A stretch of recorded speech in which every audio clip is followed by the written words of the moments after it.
laula an hadanallah asyhadu an la ilaha illallah asyhadu anna muhammadan abduhu wa rasuluhu la nabiyya ba'dah.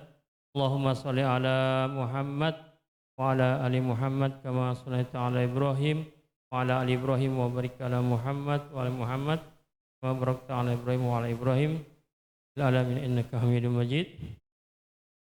Puji syukur kepada Allah Subhanahu wa taala yang sampai saat ini masih begitu banyak memberikan kepada kita nikmatan yang kalau kita hitung mungkin kita tidak akan sanggup untuk menghitungnya.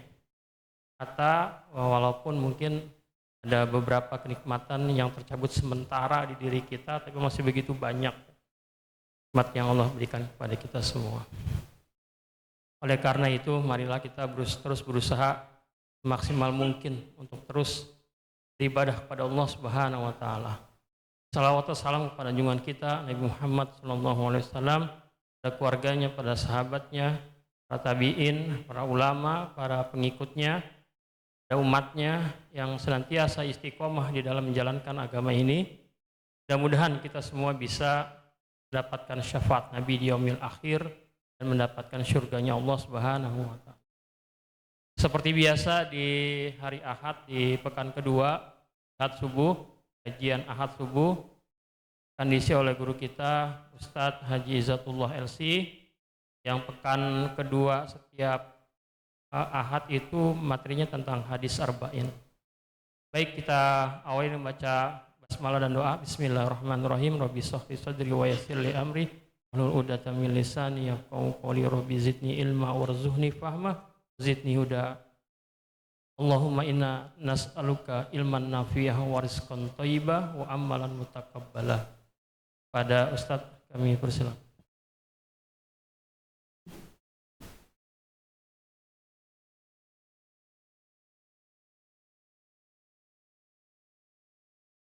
Assalamualaikum warahmatullahi wabarakatuh.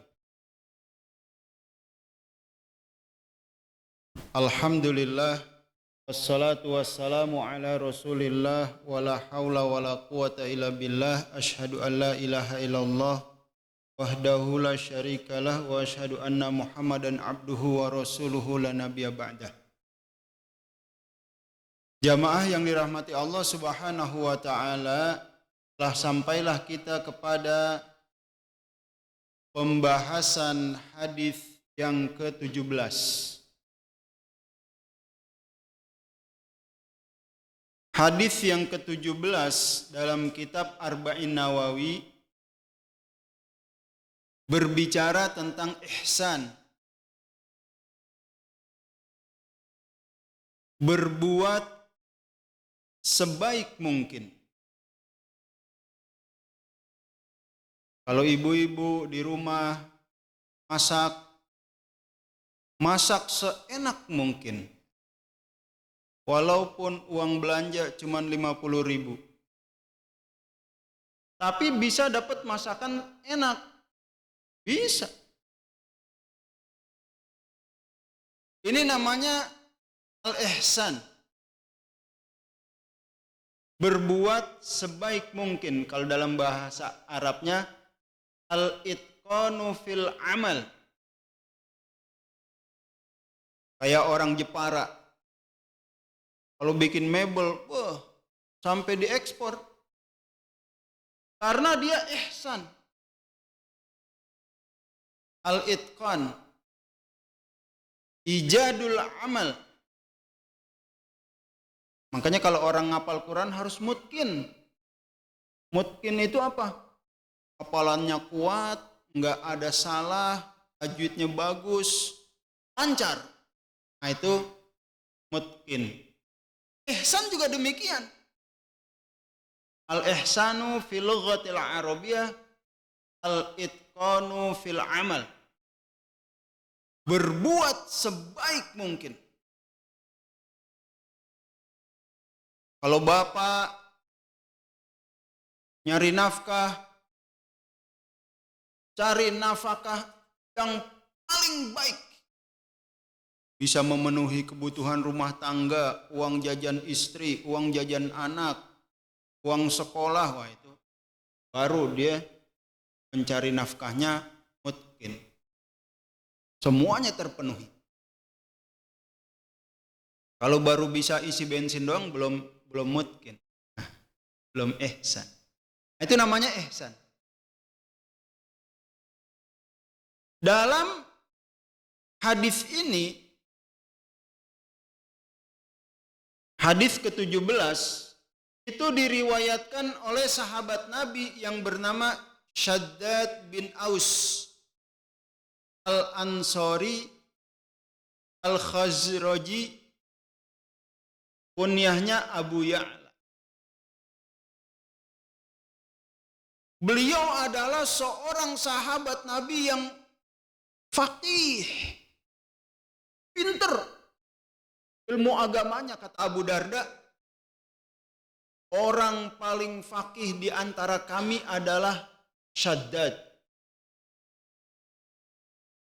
Dan cerdasannya itu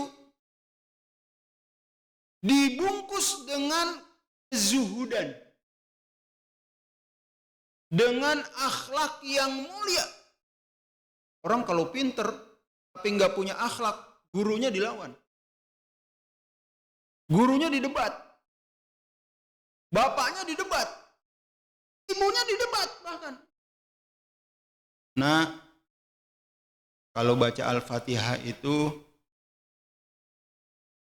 bismillah, sinnya harus bagus. Bapak juga bacanya nggak bagus. Nah, mulai. Waladolin Koiril Magedu di Kokolah. Wah, bapaknya didebat. Nah, ini berarti keilmuannya tidak dibungkus dengan akhlak dan karakter yang mulia. Makanya ilmu itu diberikan setelah adab. Jadi ketika seseorang berilmu itu seperti padi berunduk. Enggak seperti orang baru lulus naik ban pencak silat, bukan. Petantang petenteng. Bawa golok, ntar lebaran bawa golok. Keren-kerenan, motong nggak bisa. Yang penting goloknya keren dulu gitu. Bisa nggak bisa nomor 20 gitu. Shaddad bin Aus ini seorang sahabat Nabi yang pinter, zuhud, dan penyabar. Seperti Luqman Al-Hakim. Kalau kita Al-Quran, di Al-Quran itu ada surat Luqman. Dijuluki Al-Hakim, bijaksana. Shaddad bin Aus sangat bijaksana.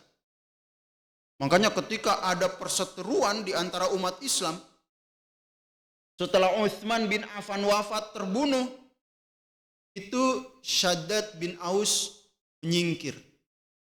Padahal dulunya gubernur. Diangkat oleh Umar bin Al-Khattab jadi gubernur di Suriah, daerah Hims. Luar biasa kepemimpinannya. Kalau sudah bicara nih di atas mimbar atau di forum, ada perselisihan antara suku ini dengan suku ini, Shaddad dipanggil. Kalau beliau sudah bicara, semua orang nggak ada yang bisa bantah.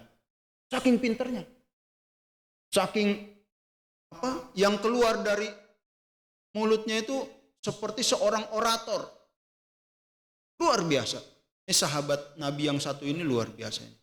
Diangkat jadi gubernur, tapi ketika kepemimpinan Utsman bin Affan, kan setelah Umar, Utsman radhiyallahu anhuma, itu beliau uzlah, melepaskan semua kehebatannya, pergi ke Baitul Muqaddas di Palestina, ibadah sampai wafat.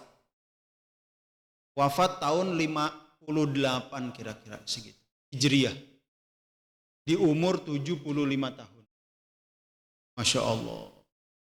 Nah, kita nih ketika belajar biografi Shaddad bin Aus, yang kita pelajari adalah kecerdasan yang dibungkus dengan karakteristik mukmin sejati. Anak-anak kita sekarang lebih cerdas dari kita. Tinggalan kita. Mereka bisa bahasa Inggris tanpa dikursusin.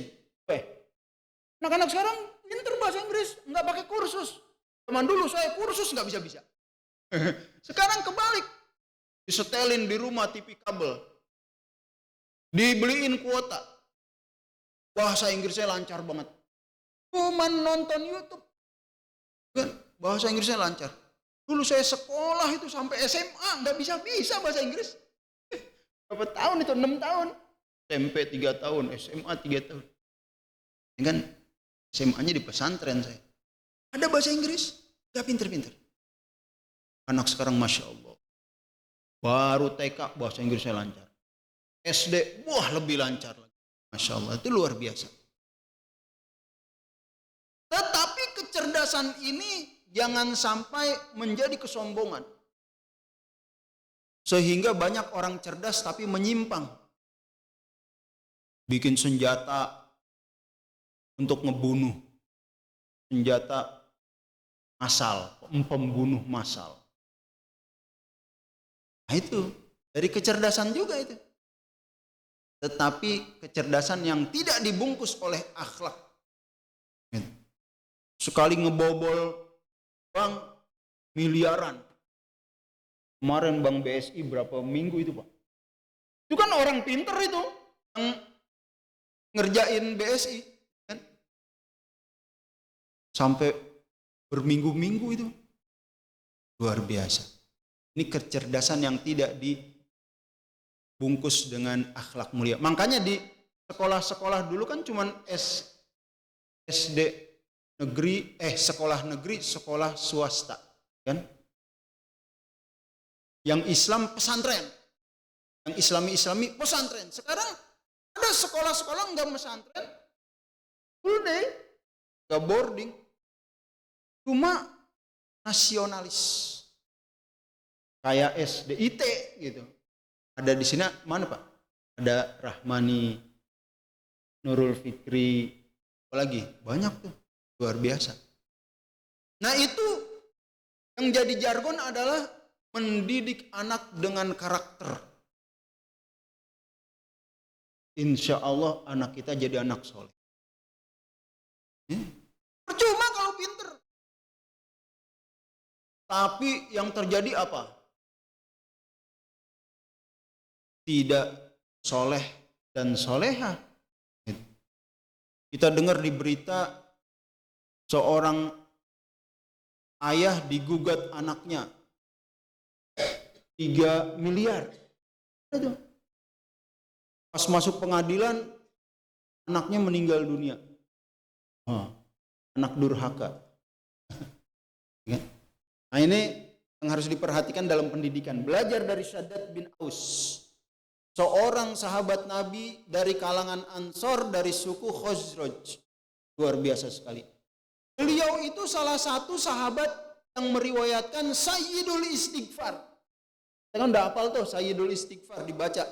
Barang siapa yang baca di pagi hari dan wafat pada hari itu masuk surga. Pasti itu kata Rasul tuh. Kata Rasul. Barang siapa yang membaca Sayyidul Istighfar. Hafal kan kita kan? Allahumma anta Rabbi la ilaha illa anta khalaqtani wa ana abduka wa ana ala ahdika wa wa'dika astata'tu abulaka bi ni'matika alayya wa abu bi dzambi faghfirli fa innahu la yaghfiru dzunuba illa anta. Itu yang meriwayatkan Haddad. Jadi beliau ini tenar, meriwayatkan kurang lebih 50 hadis. Ilmunya sedikit nih yang diriwayatkan ke kita, gak banyak, 50 hadis, tapi luar biasa, jadi pegangan. Salah satunya masuk ke dalam kitab Arba'in Nawawiyah. Qala Rasulullah sallallahu alaihi wasallam.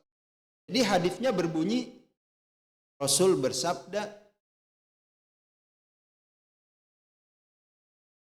apa ya hadisnya lupa saya.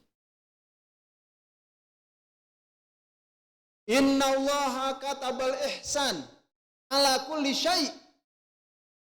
Allah mewajibkan berbuat kebajikan atas segala sesuatu. Jadi kita setiap beramal, setiap berbuat, setiap bekerja harus ihsan.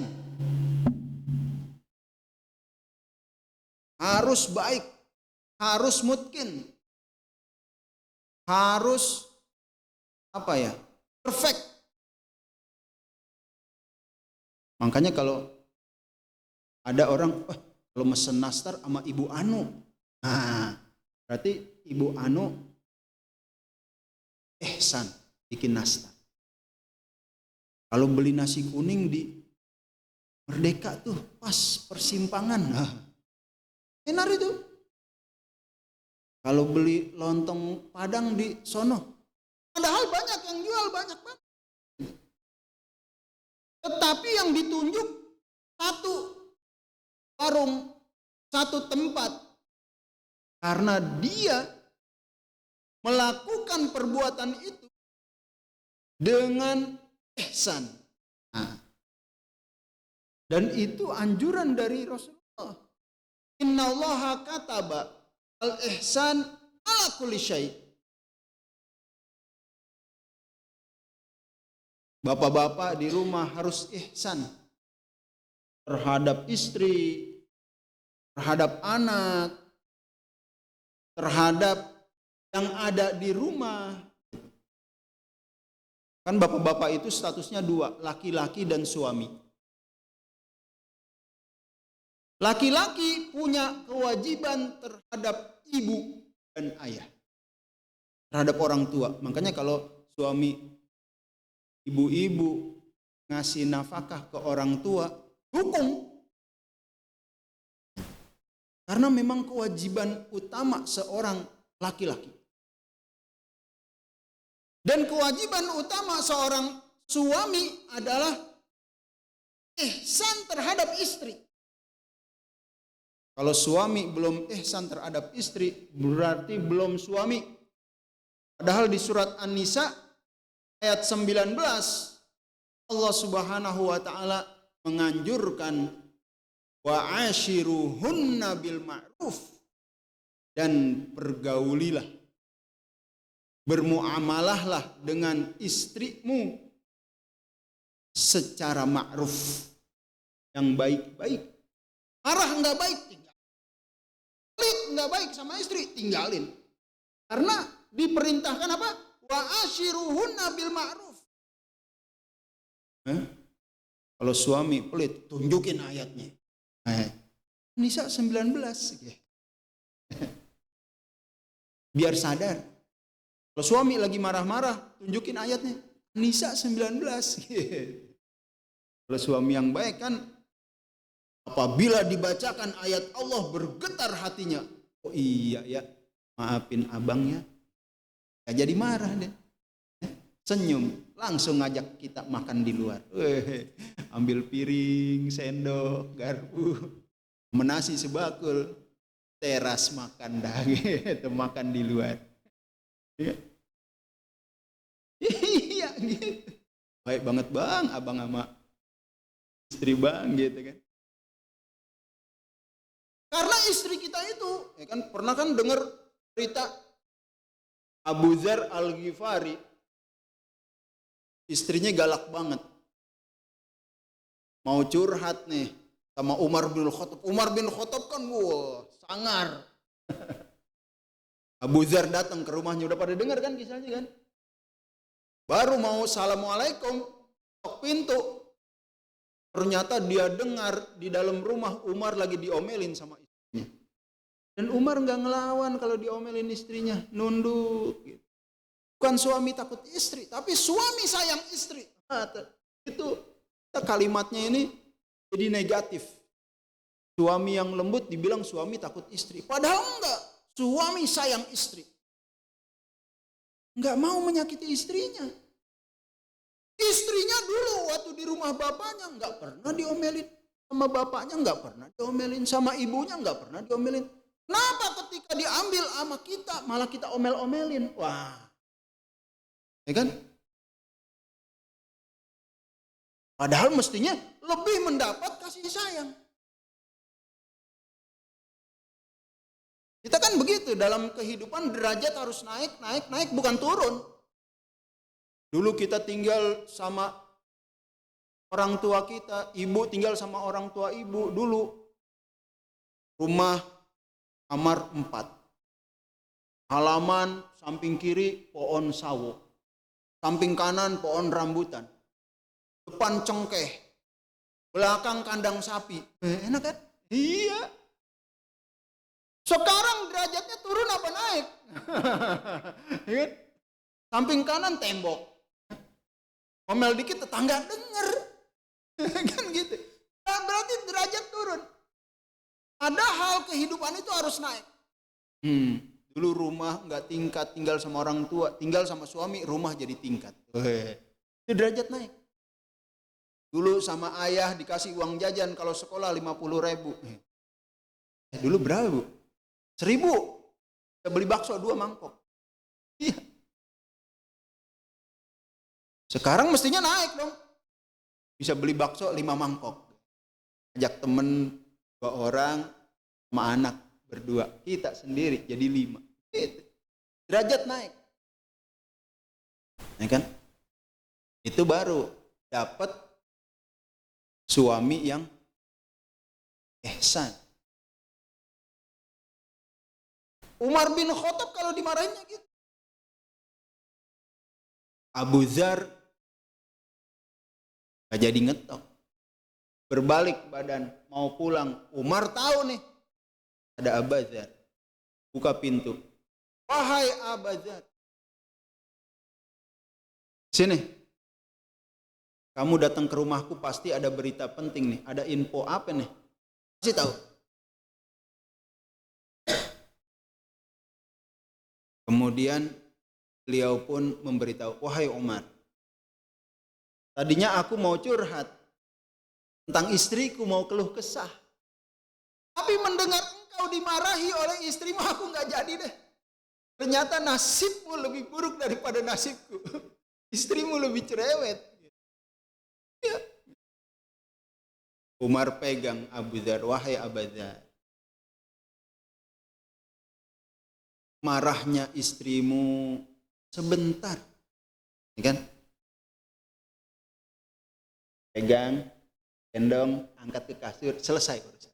Marahnya nggak jadi, ya kan? Iya. Suruh pakai jilbab, bawa di belakang motor, ajak ke ITC, ya kan? Masukin ke dompetnya 500.000, nggak jadi. Nantinya gini. Nah gitu, berubah. Gampang, naklukin istri itu gampang. Tinggal kasih aja 5 lembar, 100.000-an, takluk udah. Udah gak usah marah-marah, jajan. Selesai itu. Bener, naklukin istri itu gampang. Iya. Makanya seorang suami harus punya tabungan yang banyak. ATM isinya banyak. Pinjemin aja sehari, insya Allah selesai si ATM-nya. Sehari aja pinjemin, selesai. Nah ini, dan kita dianjurkan menjadi orang kaya. Orang Islam itu harus kaya. Gimana mau naik haji? Gimana mau umroh tiap tahun? Orang yang umroh dan melanjutkan umrohnya dari umroh ke umroh, selain dihapus dosanya, ya kan? Al-umratu ilal umrati mukaffiratun ma bainahuma majtunibal kabair. Orang yang umroh lanjutkan umrohnya dari umroh ke umroh, itu penghapus dosa. Selain itu apa? Menghapus kefakiran. Karena dia sudah niat, tahun depan saya mau umroh lagi, nyari duit yang banyak. Gak fakir-fakir, gak miskin-miskin. Harus jadi orang kaya. Gimana mau sedekah, gimana mau bangun masjid, gimana mau sodakoh kepada keluarga. Nah, Umar bilang gitu. Istri itu kalau marah nggak lama. Kalau tahu triknya. Kalau tahu triknya. Nah, salah satu triknya ya tadi gitu. Selipin. Wah, selesai. Istri itu kalau udah lihat uang udah selesai. Makanya Pak kalau punya rantai apa ya? Kalau beli biskuit itu yang bulat kan ada rantainya tuh. Jangan dibuang itu, kalungin sini. Simpan rantainya. Ya kan?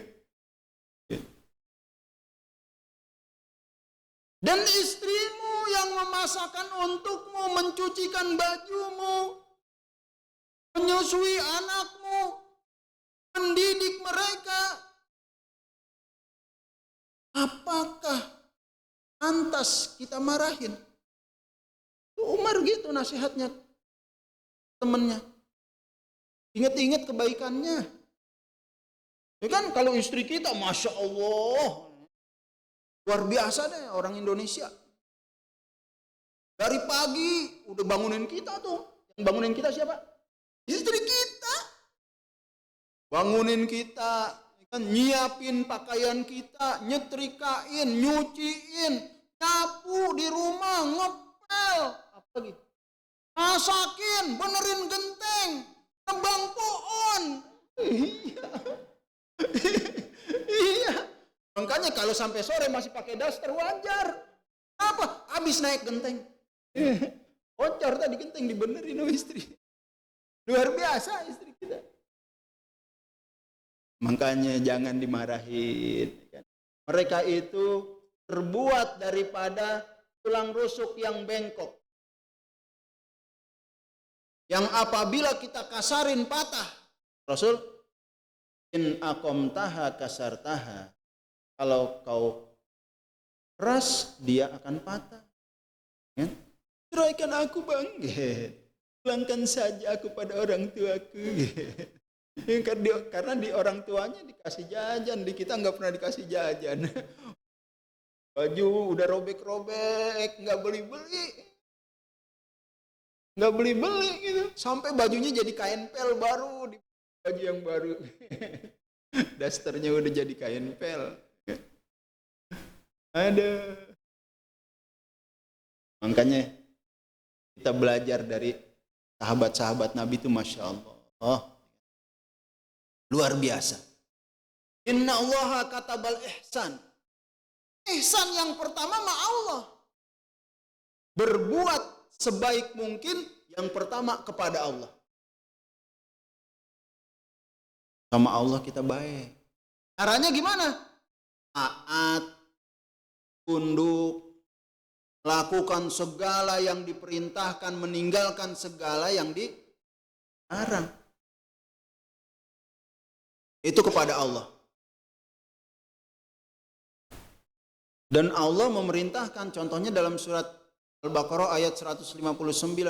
Wa ahsinu innallaha yuhibbul muhsin. Dan berbuat baiklah dan berbuatlah sebaik mungkin. Sesungguhnya Allah mencintai orang-orang yang berbuat baik. Wa ahsinu ini jadi patokan hidup kita. Kalau kerja jangan karena uang. Tapi kerja karena skill, karena kemampuan kita, tunjukkan. Nanti uang nyusul. Kerja sebaik mungkin. Kan? Layani suami sebaik mungkin. Nanti uang nyusul itu. Nah, seperti. Di kantor pun demikian. Bekerja sebaik mungkin. Nanti naik jabatan. Pasti kan dilihat. Kinerja kita dilihat. Nah ini kenapa Islam itu menganjurkan kita berbuat ihsan. Karena segala sesuatunya akan ada musabab, ada sababnya. Pasti ada musabab. Wa jazaa'ul ihsan al-ihsan. Dan balasan daripada kebaikan adalah kebaikan. Makanya ada kisah dalam hadis riwayat Imam Ahmad, seorang saudagar, seorang pebisnis berhadapan dengan Allah, berhadapan di pengadilan Allah di padang mahsyar. Apa kebaikanmu? Kayaknya aku nggak pernah berbuat baik deh. Coba kau teliti amal perbuatanmu, dilihat. Ada nggak yang berbuat baik? Aku tuh nggak pernah berbuat baik kecuali kalau ada orang minjem duit, aku permudah. Apabila ia tidak bisa bayar, aku tangguhkan. Atau aku bebaskan. Anggap aja sodako. Kalau minjemin sama teman, anggap sodako. Bisa jadi nggak pulang. Bisa jadi. Banyak kan? Rata-rata. Nggak pulang tuh duit. Susah kita kalau nagih balik, susah gitu. Persahabatan kita akan putus gitu, kata yang pinjam utang. Makanya diikhlasin. Aku tidak punya kebaikan kecuali kalau aku minjemin uang, permudah, aku bebaskan. Kata Allah apa? Pada hari ini engkau aku bebaskan. Gak kena azab dia. Gak kena pengadilan Allah. Udah dilolosin aja udah ini. Dibawa aja ke sorga. Karena di dunia dia mempermudah orang. Man yassara mu'minan fid dunya yassarahullahu lahu fid dunya wal akhir. Barang siapa yang mempermudah seorang mukmin ada urusan dunia, maka Allah akan balas dengan kemudahan di dunia dan di akhirat baginya. Ini harus jadi patokan kita. Mudahin urusan orang, apalagi yang di kelurahan. Siapa pegawai kelurahan nih? Susah banget nih. Kalau nggak pakai pelicin, iya. Susah. Makanya permudah. Kalau jadi pejabat mempersulit rakyat, nanti di akhirat sulit. 50.000 tahun menanti pengadilan Allah di padang mahsyar. Kuat kita. 60 tahun setruk aja nggak kuat kita. Ya Allah, cabutlah nyawaku. Aku sudah tidak kuat hidup di dunia ini. Emang di alam barzakh kamu kuat ngadepin mungkar nakir? Kan? Hati-hati, jangan minta cabut nyawaku. Ya Allah, apabila kematian baik untukku, maka wafatkanlah aku. Apabila penyakit ini baik untukku, maka biarkanlah aku menghadapinya dengan sabar. Karena penyakit kan melebur dosa, hapus dosa, bersihin diri. Makanya orang yang diberi umur panjang kemudian ada sakitnya itu bersyukur. Ya kan? Sakit pinggang, gak berhenti-berhenti. Bersyukur. Karena dengan sakit pinggang itu dosa kita gugur terus sampai bersih. Ketika menghadap Allah, senyum kita. Nah ini.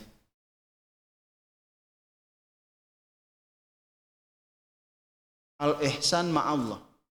Berbuat sebaik mungkin terhadap Allah Subhanahu wa ta'ala. Untuk Allah Subhanahu wa ta'ala. Ibadah. Kan? Meninggalkan larangan. Menjalankan perintah. Apalagi dekat-dekat ini ada 10 hari awal Zulhijjah. Itu lebih baik daripada bulan Ramadan kalau kata para ulama. Makanya jangan ditinggalkan ini. Kalau bulan Ramadan baiknya di malam hari. Ada Lailatul Qadar. Kalau Zulhijjah baiknya di siang hari. Siang hari. Lakukan segala sesuatunya di awal bulan Zulhijjah ini. Makanya para ulama dahulu, para salafus soleh zaman dahulu, orang-orang saudagar-saudagar zaman dahulu, kalau ngeluarin zakat mal di bulan Zulhijjah, kalau ngeluarin zakat di bulan Zulhijjah. Kalau kita kan Ramadan kan, kalau orang dulu kan Zulhijjah. Hari pertama kontrakan, zakat kontrakan. Punya 20 pintu. Hari kedua zakat emas. Hari ketiga zakat dari uang investasinya yang ada di bursa efek. Ya kan? Gitu terus. Hari keempat zakat ruko-rukonya. Wah, punya warung ini, warung itu, warung anu, banyak dah. Terus itu para salaf zaman dulu kalau zakat di bulan Dzulhijjah. Karena ada ayat surat Al-Fajr itu. Al-Fajri walayalin ashr wasyaf'i walaili. Itu tentang 10 hari Dzulhijjah. Allah sampai sumpah. Bersumpah dengan 10 hari bulan Dzulhijjah. Jangan kita lewatin tuh. Apalagi Senin Kemisnya. Puasa. Kan? Masak banyak-banyak. Sehari beli rendang, sehari beli daging 1 kilo aja. Kasihin kacang merahnya 4 kilo. Jadi banyak. Sama kentang. Kecil-kecil tuh. Masuk. Bagi-bagi. Tangga. Dibagi. Wah, tetangga saya bikin rendang, saya bikin semur. Nah, ya kan? Bikin semur. Kentangnya 8 kilo. Mantap itu. Apalagi? Pokoknya 10 hari Dzulhijjah nih jangan terlewat. Berapa hari lagi nih Pak? Kira-kira 10 hari lagi ya? Iya, sepekan lagi. Masuk awal Dzulhijjah kira-kira seperti. Mulai nabung dari hari ini. Sehari 300.000. Ya kan? Kan bapak-bapak sehari penghasilannya berapa? 500.000 kan? Nabung 300.000. Istrinya kurangin. Yang tadinya ngasih 1 juta kurangin. Nabung mah buat korban. Mamah 500.000. Enggak mau 500.000.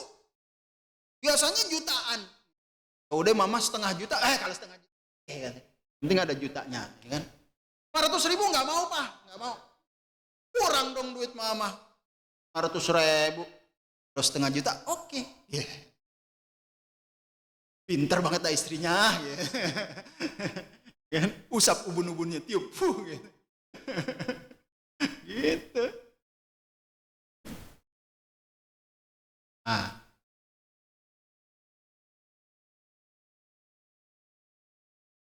Dalam surat yang kedua nih, ihsan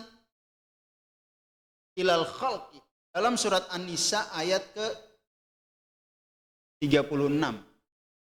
Wa'budullaha wa la tusyriku bihi syai'an wa bil walidaini ihsana. Ihsana. Wa'budullaha, dan sembahlah Allah. Ibadahlah kalian kepada Allah. Wala tusyriku bihi syai'a, jangan mempersekutukannya dengan satu apapun. Ya, hati-hati nih.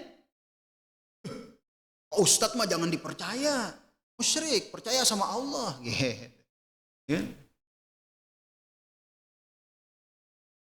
Ada orang, 2 orang nih Rasul cerita. Ada 2 orang. Ingin bepergian melewati satu kampung. Di pintu gerbang kampung tersebut disuruh mempersembahkan kurban. Berkurbanlah kalian walaupun dengan seekor lalat. Yang satu enggak mau. Akhirnya dipenggal kepalanya. Mati. Yang satu, kalau cuma lalat mah enggak apa-apalah, yang penting saya lewat. Dia berkurban seekor lalat dan masuk neraka. Itu ada hadisnya itu. Makanya hati-hati berbuat syirik. Lagu-lagu banyak tuh yang syirik itu. Siapa ya? Contohnya fatwa siapa ya?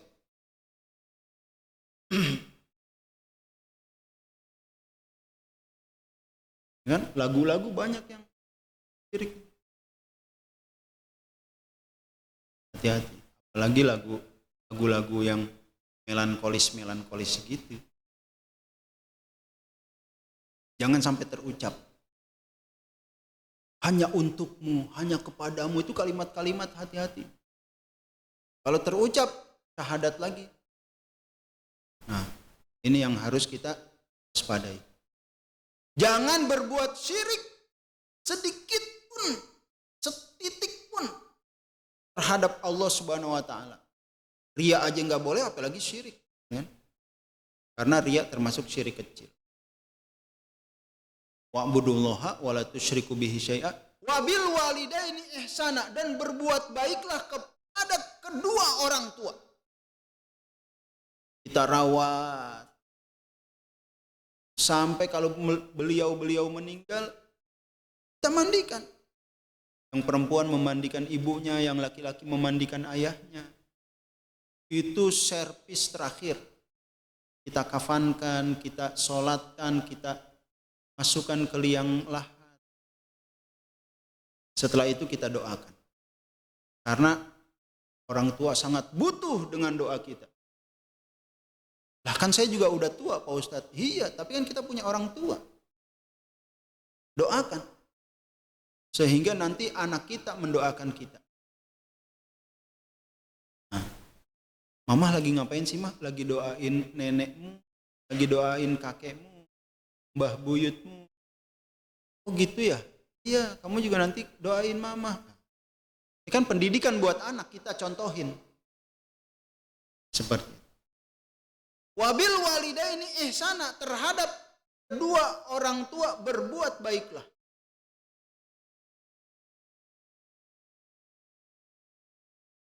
Kalau masih hidup, apalagi udah pensiun, uangnya sedikit. Saya pernah ke itu, apa namanya, yang TPN, Pansono, Margonda. Itu ada bapak-bapak itu uangnya dipakai untuk ngangsur kredit anaknya. Balik itu. Mestinya anak ngasih ke orang tua. Ini orang tua udah pensiun masih dirongrong. Ketika ngambil uangnya tinggal 300. Padahal pensiunannya gede. 2 juta, 1,5 juta, cuma 300. Nah ini berarti ada yang salah dalam pendidikannya dahulu.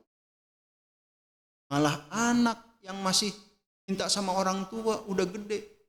Bukan anak yang ngehajiin orang tua, memberangkatkan umroh orang tua, membelikan hewan kurban untuk orang tua. Balik. Masih ada yang kayak gitu. Coba lihat deh, pantau. Tanggal-tanggal bapak-bapak, ibu-ibu ngambil pensiun, kadang sedih gitu. Masih mikirin cucu. Boleh nggak saya nuker 20 ribuan? Itu saya lihat sendiri. Untuk apa? Untuk bagi ke cucu. Terbalik, yang membahagiakan itu kok masih nenek kakek. Padahal nenek kakek yang harusnya dibahagiakan.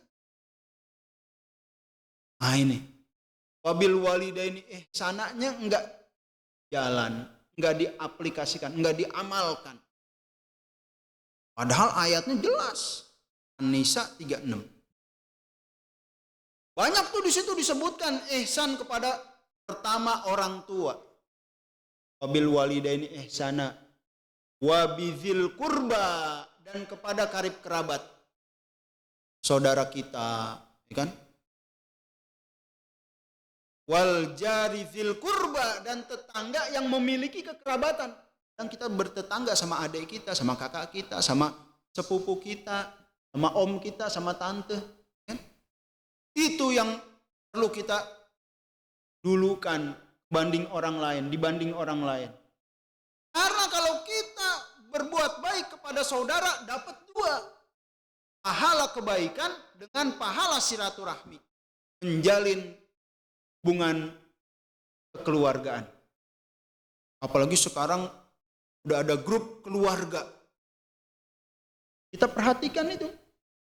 Siapa di antara mereka yang membutuhkan? Kalau kita memperhatikan orang lain, maka kita akan diperhatikan oleh Allah. Itu yakin itu. Irhamu man fil ardi yarhamkum man fis sama.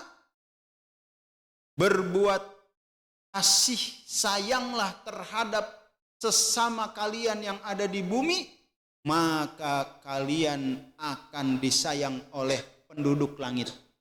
Malaikat doain kita, ya Allah itu orang baik banget. Permudah rezekinya ya Allah. Permudah urusannya ya Allah. Beri dia terus kesehatan karena banyak tanggungannya ya Allah. Selain ibu bapaknya, selain saudaranya, ternyata tetangganya juga ditanggung. Ada santunan untuk fakir miskin. Ada santunan untuk janda yang duafa. Dia pikirin itu. Makanya yang paling gede itu pahalanya Pak RT, Pak RW, Ketua DKM. Belum tentu Pak Ustadz banyak pahalanya. Ketua DKM pahalanya banyak. Kenapa? Karena dia mikirin umat. Jika umat yang sholat 100 orang, pahala dia 100. Ada di kampung mana itu? Sholat subuhnya itu sampai keluar jalan. Ya sholat di Idul Adha. Di mana itu? Ada itu. Lagi viral itu. Masya Allah. Siapa yang menggalakkan kolaborasi antara ART dan Ketua DKM? Masya Allah. Iya. Pahalanya banyak.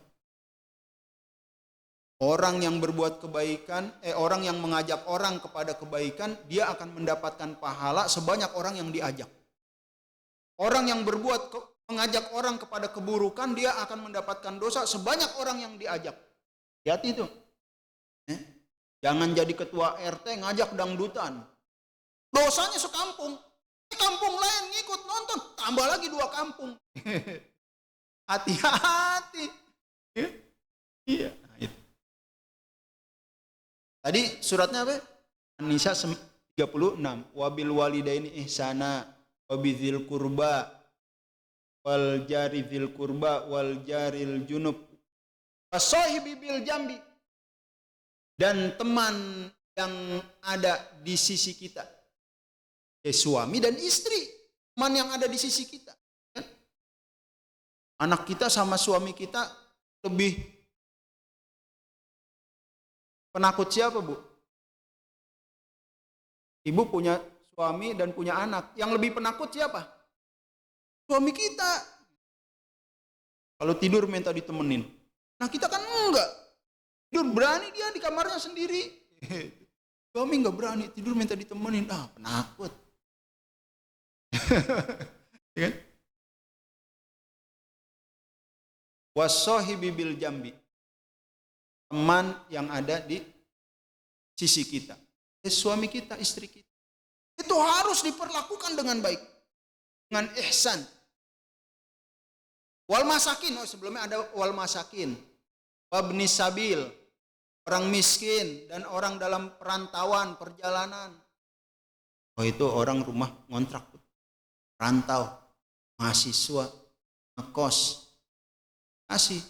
Sekali-kali Sabtu Minggu undang makan ke rumah, ngobrol. Dia kangen sama orang tuanya. Di sini punya ibu angkat, punya bapak angkat, ya kan?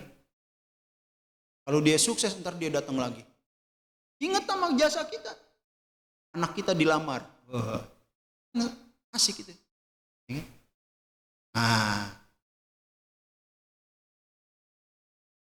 Itu ihsan terhadap sesama.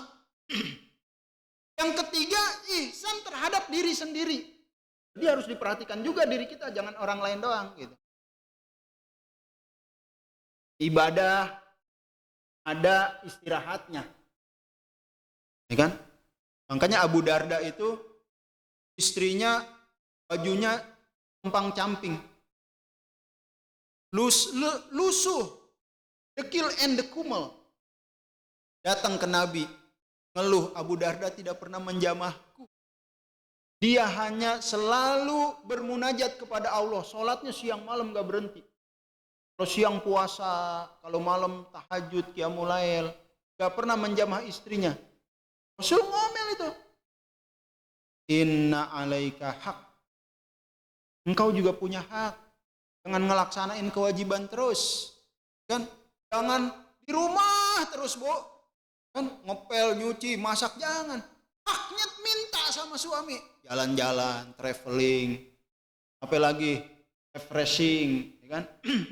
Iya, komputer aja di refresh. Kalau habis dipakai di refresh, ya kan? Gitu.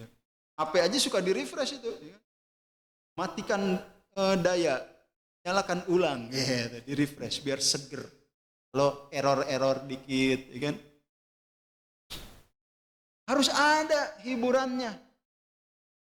Rasul selalu ngajak istrinya jalan-jalan, gantian.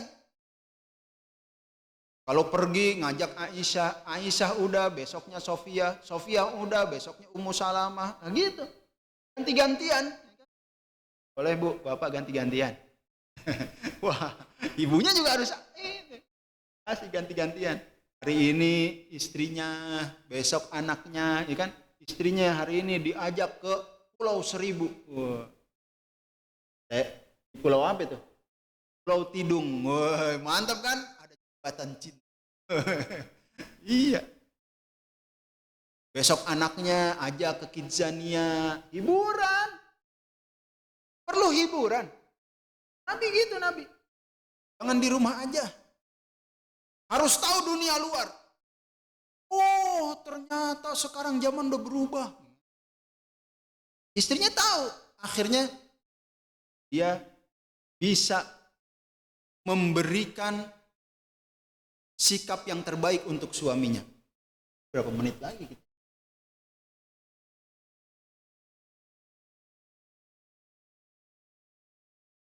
Berapa menit sih? Suruk? Oh, 8 menit lagi. Nah, untuk diri juga gitu. Ibu-ibu perhatikan diri.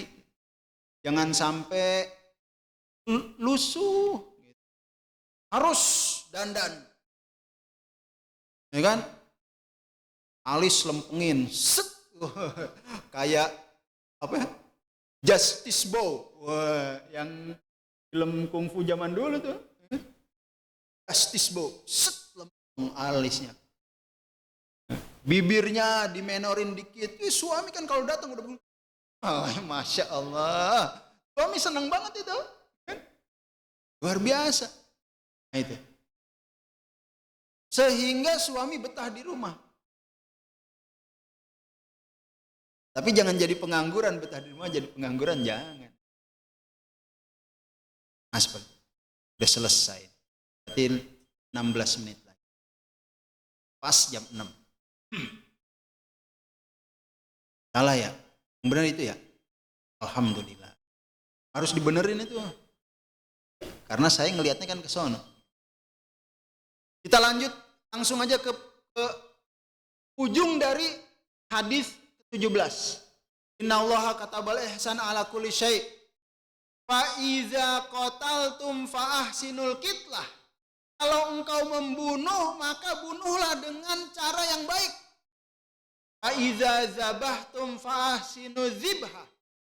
Kalau engkau memotong, nyembelih, sembelihlah dengan baik. Kalau bunuh tikus di rumah, jangan kita main-mainin. Siram air panas, ya kan? Kemudian tusuk-tusuk pakai ujung sapu, jangan. Ya kan? Langsung aja timpa pakai batu gede, trot, hancur. Selesai, tikusnya mati. Ya? Kalau kita bunuh kecoa, jangan dicabutin kakinya satu-satu, kasihan. Gitu. Siram aja pakai apa namanya? Mamalaem, ya kan? Kayak baygon gitu, semprot gitu. Kasihan. Kalau kau membunuh, bunuh dengan cara yang baik.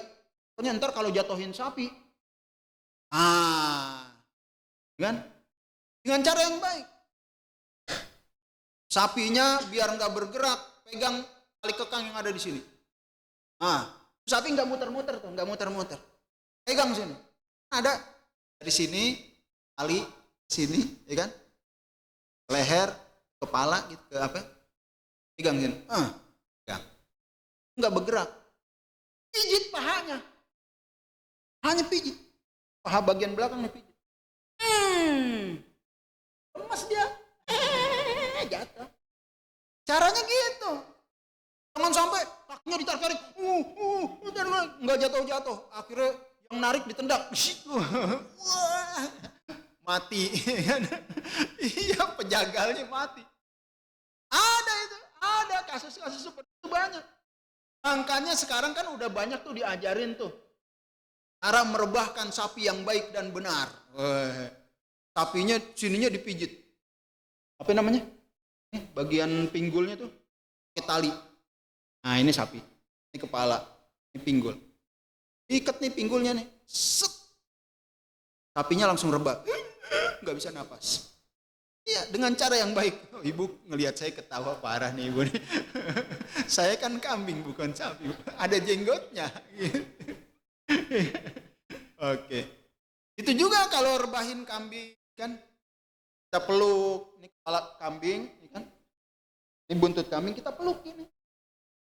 Ambil kaki, balikin, kan? Rebahin, kita ikat 4 kakinya, kan? Kita sembelih sendirian. Ntar saya contohin dah, saya kirim videonya. Tahun ini saya contohin, kirim video. Bagaimana menyembelih yang tepat, gitu. Ya kan? Kulitnya buka leher sampai buntut dibuka, seret, melewati torpedo yang 2, set, kan? Kemudian dari sini potong di bagian paha atasnya, kan, kulitnya, kemudian diseset, set ke sini, yang sini juga, yang bawah juga gitu, set. Terus lehernya gantung di atas, set. Kemudian sininya ikat, set, diikat yang kencang, terus ikat di belakang motor kita. Kita ngebut, lepas semua, serius. Jadi nggak sampai 3 menit ngulitin kambing. Ini diajarin beneran ini. Kawan-kawan kalau saya selalu panitia sih, ya kan? Kalau jadi panitia, gitu, jangan cosot lama. 1 kambing 15 menit, ya kelamaan. Dia tuh caranya ikat seperti itu. Terus tali agak panjang, jangan talinya ngepas, enggak. Agak panjang, pakai motor. Ntar kan ketarik kok. Kayak lepas baju. Serius ini. Itu cara ngulitin kambing enak. Kan cepet. Gak sampai semenit. Gak sampai semenit. Ntar kita praktekin ya. Ntar videonya saya kirim ke Pak Ketua DKM, kan? Ke Pak Nano. Nah, jadi cepet urusan. Jam 12 udah bisa nyate tuh, kan? Udah bisa nyate. Gak usah nunggu malam. Jam 12. Udah bisa dimarinasi tuh daging, ya kan? Kasih daun-daun paya, ya kan? Kasih nanas, ya kan? Tapi ya selera sih. Nah, intinya kalau kita ngebunuh harus ngebunuh dengan cara yang baik, kalau nyembelih dengan cara yang baik juga. Wal yuhidda ahadukum syafrotahu, kalau mau nyembelih tajemin dulu oloknya. Jadi kalau dites itu di kertas. Kalau kertasnya bisa robek, mantep. Beli asahan pisau yang gritnya tinggi, di atas 1000. Jangan yang di bawah 1000. Di atas 1000. Atau beli honing. Yang bunder tuh. Untuk ngasih. Nah, itu harus punya tuh inventaris masjid. Karena ada sahabat Nabi yang baru ngasah pisau, kambingnya udah rebah. Itu diomelin sama Nabi, nggak boleh seperti itu. Pokoknya yang namanya hewan jangan sampai lebih dari 3 menit. Kalau udah direbahin sapi, kalau udah direbahin 3 menit, jangan baru dibacain. Ini adalah kurban Bapak Anu bin Anu. Yang nomor 2, Anu juga namanya. 7-7-nya namanya Anu. Semua.